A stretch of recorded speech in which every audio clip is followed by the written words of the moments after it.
Today we're going over one of the exotic items found in Dauntless, the Hunger.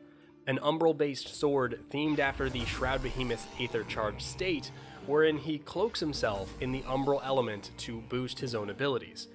As a weapon, it is on par damage-wise with other heroic Maelstrom-tiered swords, but mechanically will come with a few changes.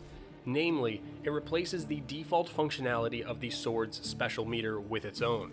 Now you have a bar that you build up with attacks that passively will increase your damage as it fills. At max meter, it is a 25% damage increase, and when it is full, it allows you to activate the unique self-buff Feast, which apart from looking cool, gives you 15 seconds where you will deal an additional 75% damage. However, there's a trade-off, as each attack will deal damage to yourself, and this is in place of the normal sword special ability that gives you attack speed and damage, as well as a projectile if you've come to rely on that for interrupting behemoths.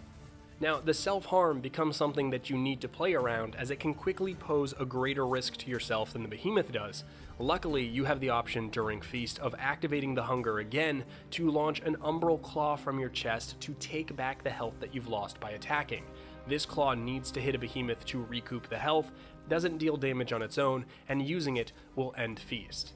The Hunger is a weapon that allows you to control and amplify burst windows, and using it well requires optimizing the time that you spend in Feast. This means trying to stack other damage boosts within that 15-second Feast window. This can include active ways such as consumables or lantern effects. The Drask Lantern is particularly nasty.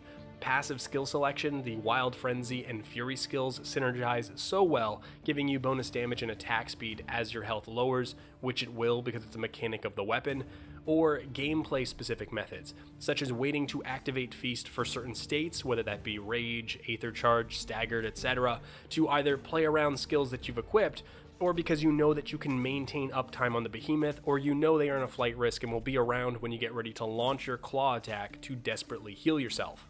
The Hunger as a weapon excels in something that is very important in the Evergame, in that you can deal incredibly high damage numbers by stacking many different types of damage boosts.